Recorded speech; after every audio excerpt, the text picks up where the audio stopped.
विजयदशमी पर रक्षा मंत्री राजनाथ सिंह ने की है शस्त्र पूजा। ये बड़ी खबर और जरूरत पड़ने पर शस्त्र का इस्तेमाल जरूरी है, इस बात का जिक्र भी उन्होंने किया है। रक्षा मंत्री राजनाथ सिंह ने कहा, आन बान शान पर आंच नहीं आने देंगे। हमने किसी भी देश के विरुद्ध नफरत या घृणा से प्रेरित होकर कभी युद्ध नहीं किया है। ये हम भारतवासियों के संस्कार हैं साथियों, जो हमें विरासत में मिले हैं।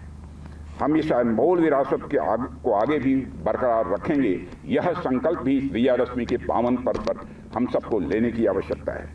पर कहीं अगर हमें हमारे हितों पर आंच दिखी तो मैं यहाँ यह भी स्पष्ट कर देना चाहता हूँ कि हम कोई भी बड़ा कदम उठाने से पीछे नहीं हटेंगे। साथियों, मैं इस बात का देशवासियों को विश्वास दिलाता हूँ। साथियों, किसी भी वस्तु की पूजा करने का यह स्पष्ट संकेत होता है कि जरूरत पड़ने पर उसका पूरी ताकत के साथ प्रयोग किया जाएगा। ये बड़ी खबर और जरूरत पड़ने पर शस्त्र का इस्तेमाल जरूरी है, इस बात का जिक्र भी उन्होंने किया है। रक्षा मंत्री राजनाथ सिंह ने कहा, आन बान शान पर आंच नहीं आने देंगे। हमने किसी भी देश के विरुद्ध नफरत या घृणा से प्रेरित होकर कभी युद्ध नहीं किया है।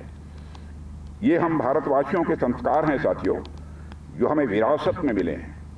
हम इस अनमोल विरासत को आगे भी बरकरार रखेंगे। यह संकल्प भी इस विजयादशमी के पावन पर्व पर हम सबको लेने की आवश्यकता है। पर कहीं अगर हमें हमारे हितों पर आंच दिखी तो मैं यहाँ यह भी स्पष्ट कर देना चाहता हूँ कि हम कोई भी बड़ा कदम उठाने से पीछे नहीं हटेंगे। साथियों, मैं इस बात का देशवासियों को विश्वास दिलाता हूँ।